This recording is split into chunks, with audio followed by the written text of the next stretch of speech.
Bon, j'avais vu les intégrales en sinus et cosinus avec des exposants. Sinus, il y avait sinus m, x, cosinus n. Voilà. Alors, pas confondre sinus ax fois cosinus bx. Bon, ça c'est avec du Simpson, hein. Je vous le dis tout de suite. Bon, j'avais déjà vu, il y a une vidéo là-dessus. C'est les intégrales de la forme sinus ax fois cosinus bx, sinus ax fois sinus bx et cosinus ax fois cosinus bx. Bon, j'avais vu tout ça, c'est du Simpson. Bon, alors ce que j'avais vu aussi, j'avais vu les primitives de sinus m, j'avais ceci, et j'avais dit que, bon là, quand on a ça, sinus mx, cosinus nx, dx, mais il y avait déjà un premier cas, voilà, si m, il fallait fonctionner sur la parité, m ou n, impair. Un des deux était impair. Voilà. Bon, j'avais déjà traité ce cas-là, vous pouvez aller voir la vidéo. Voilà, de toute façon, on est ramené à une intégrale de puissance, hein. Dans ce cas-là, on a ramené une intégrale avec du 1 moins t carré exposant p. Bon, vous pouvez aller voir la vidéo, hein, voilà, tn dt. Voilà. La vidéo existe, elle a été faite. Il suffit de chercher la vidéo, voilà, de ce type d'intégration. Donc, je ne vois pas ça. Par contre, je vais voir le deuxième cas. Ça, je ne l'avais pas vu. Deuxième cas, M et N paires. Bien sûr, avec M et N appartenant au naturel.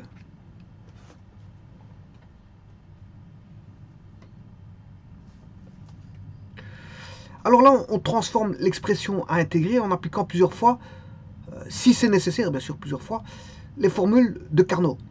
C'est-à-dire, il suffit juste d'appliquer Carnot. Sinus carré x est égal à 1 moins cos 2x. Voilà, et cos carré x est égal à, bien sûr sur 2, 1 plus cos 2x sur 2. Voilà, et il faut l'appliquer plusieurs fois suivant m et n.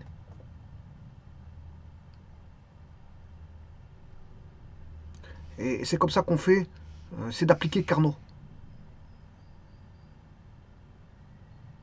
Attention, si m et n paires, hein, parce que comme je vous ai dit, si m et n, si 1 est impair, voilà, et ça c'est notre technique, on va se ramener à des intégrales de puissance, hein.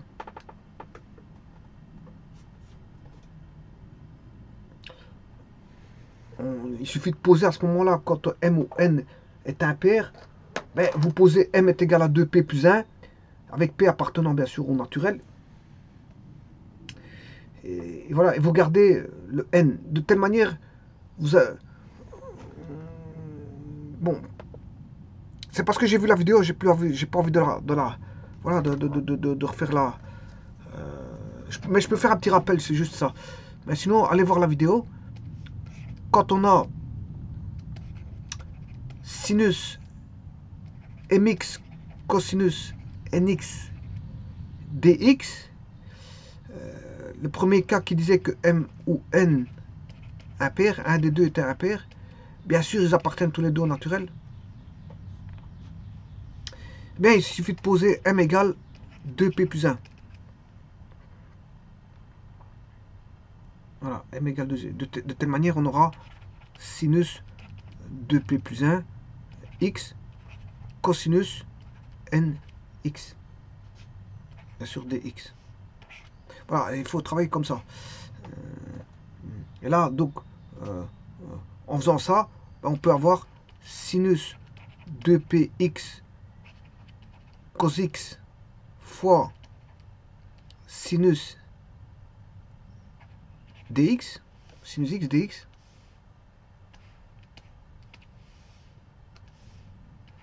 Alors, on va voir ça. Et donc, on peut poser t est égal à cosinus x. Et puis, on aura sinus de px qui est égal à 1 moins cos carré x exposant p, c'est-à-dire 1 moins t carré exposant p. Et dt vaudra moins sinus x. Donc, si vous voulez, le I. C'est vrai qu'ici, il y a un signe qui va intervenir.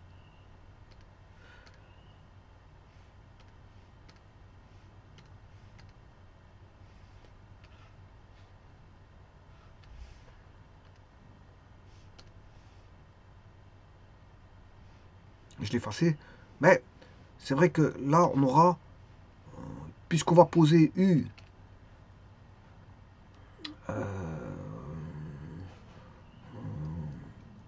cosinus x, le du dérivé de sin de cos, c'est moins sinus x, dx. Et donc là, on va se retrouver bien sûr avec... alors, bien sûr, sinus 2p, comme j'ai dit, vous allez transformer en 1 moins cos, 1 moins cos carré x, hein, 1 moins cos carré exposant p, fois cosinus exposant n de x, sinus x dx. Alors ça a un signe près.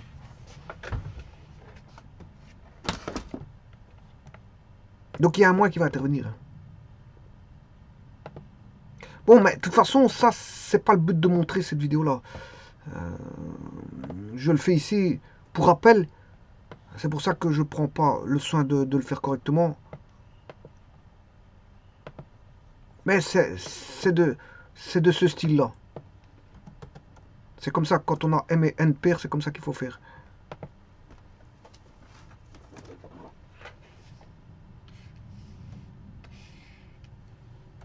Et donc si vous posez, bien sûr,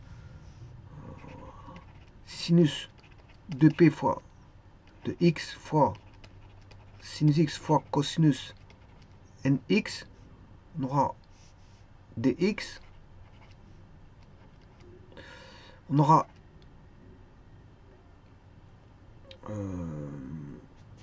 U exposant N,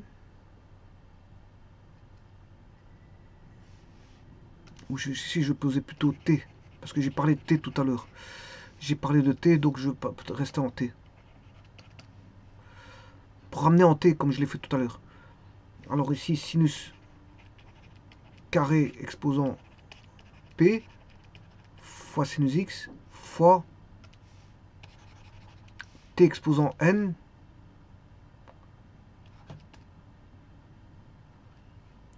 et alors le dt c'est moins sinus X. Donc on aura un moins qui va apparaître. Et donc ceci c'est le dt.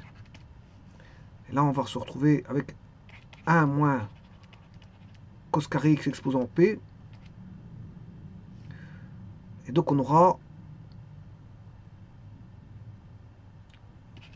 Tn dt est égal à moins 1 moins t carré exposant P Tn dt. Voilà, il faut intégrer ça.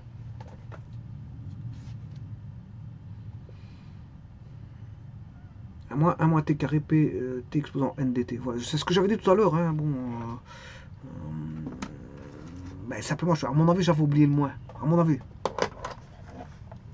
Voilà, il faut intégrer ça quand on a M ou N impair. Bon, ben ici, j'avais fait cette vidéo-là, je l'avais explicité. Mais ici, moi, je suis en train de voir cette vidéo-là. Donc, c'est-à-dire que quand M et N, attention qu'ici, c'est pas M et N pair, c'est M ou N pair. Non, M et N pair, deuxième cas. Le premier cas, c'était M ou N impair, c'est ça. Celui-là, c'est M ou N impair. Ça, c'est le premier cas. Premier cas, M ou N impair. Donc, ça veut dire qu'il y en a un impair dedans. Hein. Soit M, soit N. Par contre,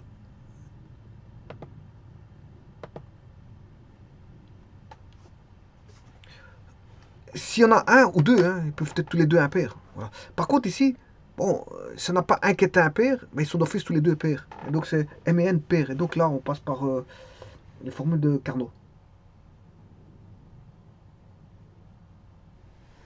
Je vous remercie.